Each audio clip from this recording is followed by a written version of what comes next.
Yes. Well, for being a state that's 83% white, Yes. which is just so, it's just too white. Like, what was the point of even saying that? Like, the only point of saying this is to attack white people.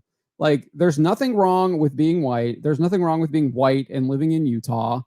Like, the only reason why you would say that your state is too white or a state is too white is if you actively do not like white people and you think that there's too many white people in your state. I mean, it's just absolutely sickening and repugnant that someone would even think this, let alone say it. Can we back it up and see what Brandon looks like here? I mean, because I think he's just kind of like taken aback, like just bizarre. Like, what? Why are you going on this random tangent? I'm talking about food, and you're talking about like the state being too white. Like, what? Really good. And he just changed the subject, though. Yeah, the camera. Yeah, the second camera that's supposed to capture them head on is not moving over there, so I have a feeling he has quite a look on his face that they did not want to find its way onto YouTube. Yeah, so they made sure to keep it on her.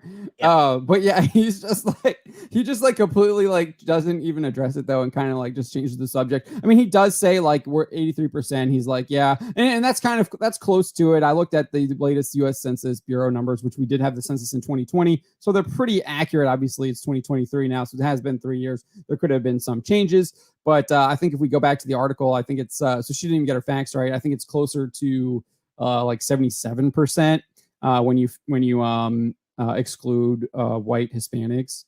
So yeah, that's what she says. And then yeah, so like right here, 77.2% white alone, not Hispanic. And then if it's just like white alone, which includes like white Hispanics, it goes up to 90.3%.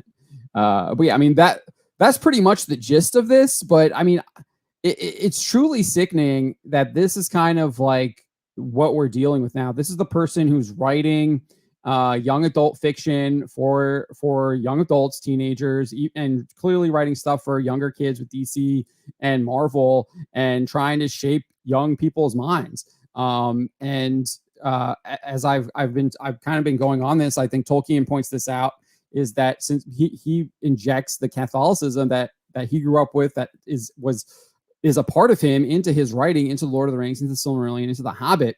And so if you're trying to look for allegory, he denies that. He's like, it's not allegorical, but he's like, of course that's there because that's who I am. And this, you don't think that this person isn't putting that kind of stuff in her writing, in her fiction?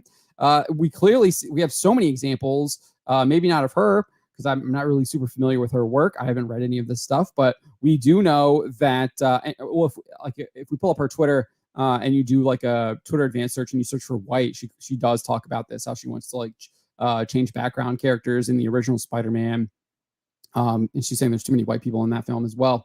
But we have plenty of evidence that these people inject this stuff into their movies. Just look at Marvel Phase 4. She-Hulk, probably the biggest example. Not only do they show it to you in the TV show, they literally admit to it in interviews, saying that they made that show to spite the previous fans of Marvel Comics who have moved on from the property and who now criticize what Marvel and the Marvel Cinematic Universe has become.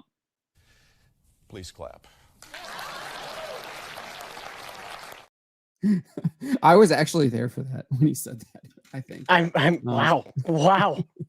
Maybe it wasn't that one. It might have. I was there for one of his other ones, and it was extremely boring. I fell asleep. I literally felt. I was there for a job, and I fell asleep. It was terrible. All right, so we got some folks in the comments here. Rocky the Black Dragon says she is insane. Yes, absolutely. Clearly is infected by the woke mind virus. Infected by wokeness. She is not thinking properly, and her brain is definitely clouded.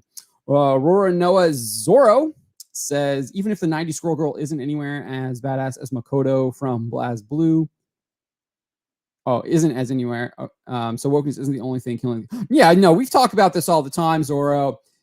It's not just wokeness. They're just, but that wokeness is a massive part of it. I think another part of it that Chuck Dixon also talks about, and I kind of agree with, is that the fact these people don't really know how to write entertaining stories anymore. And I actually think that the wokeness is like a main part of this, is because that's all they know. They can only write through this woke lens, and the woke lens prevents anyone from actually telling entertaining, adventurous, fun,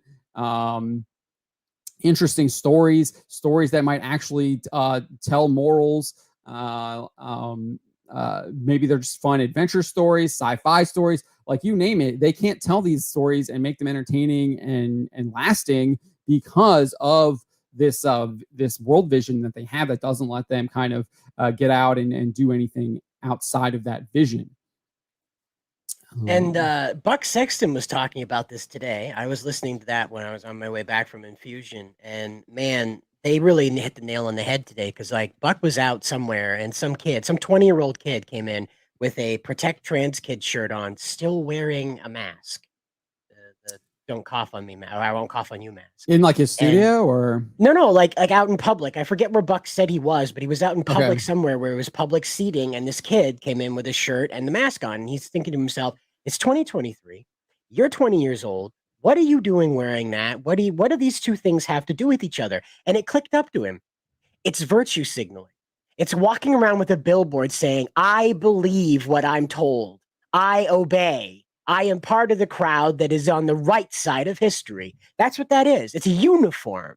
It's not safety. It's not a statement. It's a uniform. It's a symbol of compliance. And that's what you see in their writing. You see compliance. And when they can't think outside of that, it's just like the way it was with the Soviets. The Soviets, were not allowed to, but by the third generation of them, they didn't think about it either, John. They didn't think about disobeying. All they thought about was following the rules.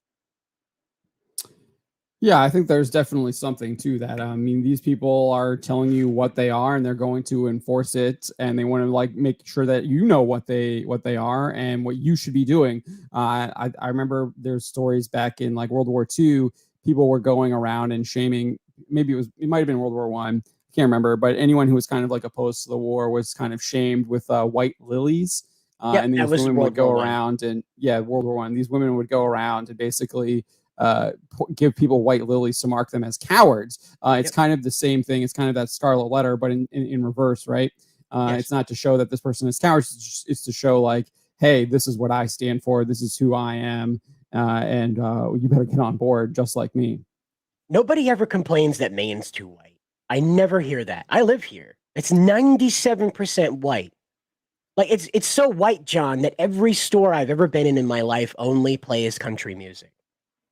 The only place you're going to hear that stuff is outside of that stuff is at the mall where kids go. Right.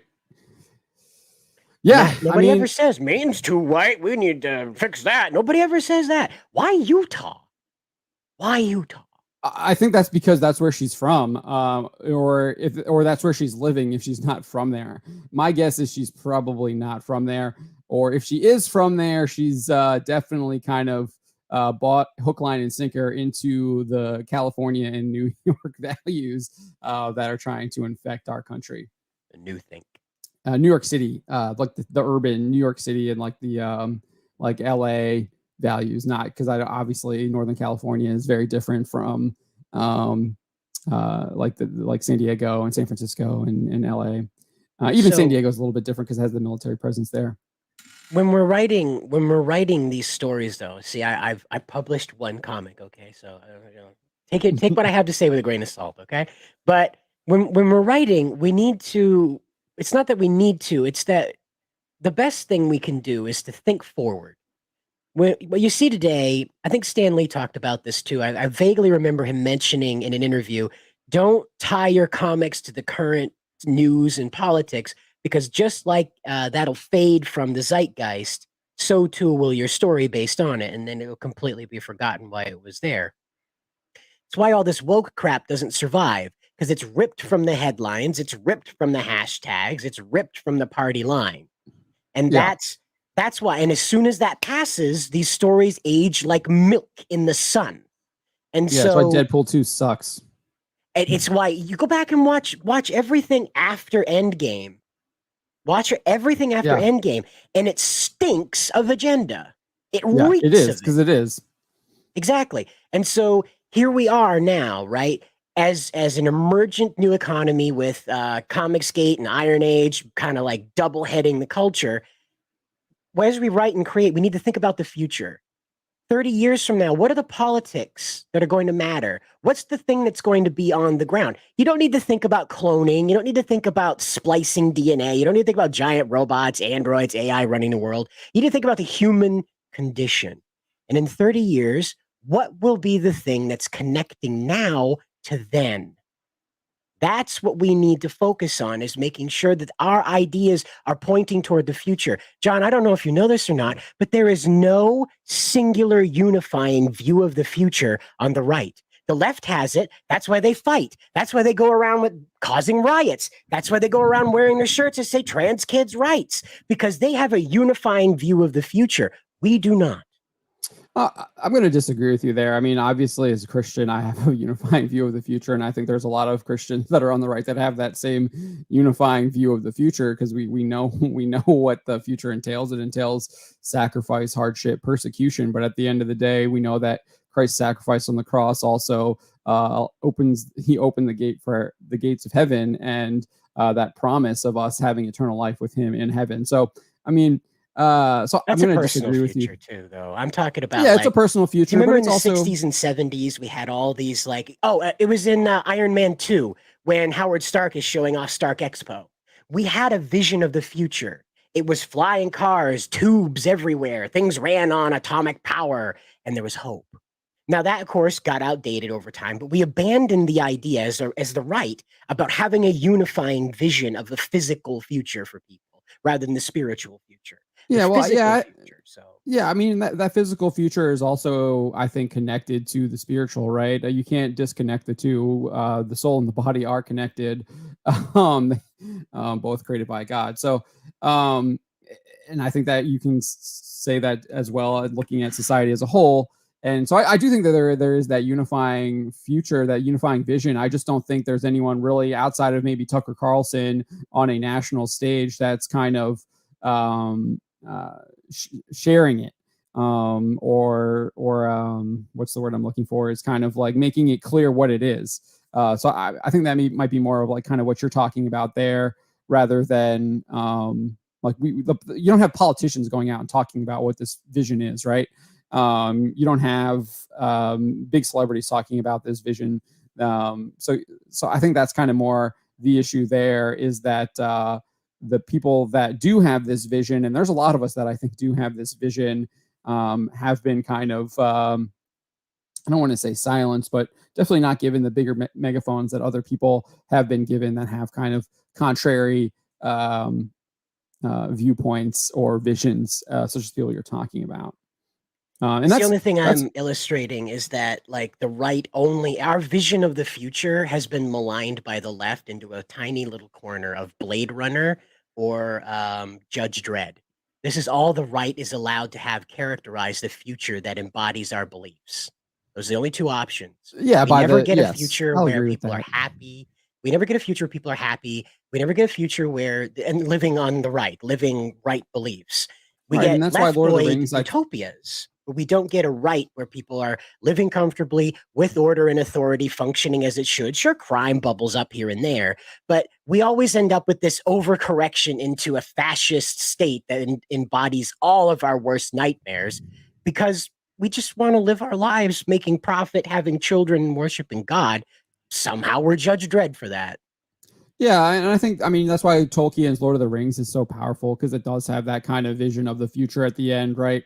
Sauron's defeated. We know that that's defeated, but that doesn't mean. But that's why the scourging from Jackson's film, or the scouring from Jackson's film, missing is a huge component, because yeah, we might have defeated the big bad, but that doesn't mean there isn't still evil out there lurking that you have to continue to fight and put down and beat back against, which the hobbits do. But you do have that big vision. Even in Jackson's film, you have Sam, right? Sam is the vision of the future with his wife and all of his kids and everything like that. That's like the future that you want. I see Don't Let Them Burn here is saying the right unifying view of the future is freedom. But yeah, you have to make sure that you clarify what freedom is now, because freedom is being twisted and maligned a lot of times. And a lot of times freedom is used to basically kind of justify or I guess justified is the right word. Sanitize really anything. Yeah, sanitize sin. And so you have to remember that freedom it has to be also aligned with faith in God and what He wants for us, rather than any kind of like just doing whatever you want, which has kind of been the modern day thing now, which obviously is an absolutely atrocious way of looking at the world.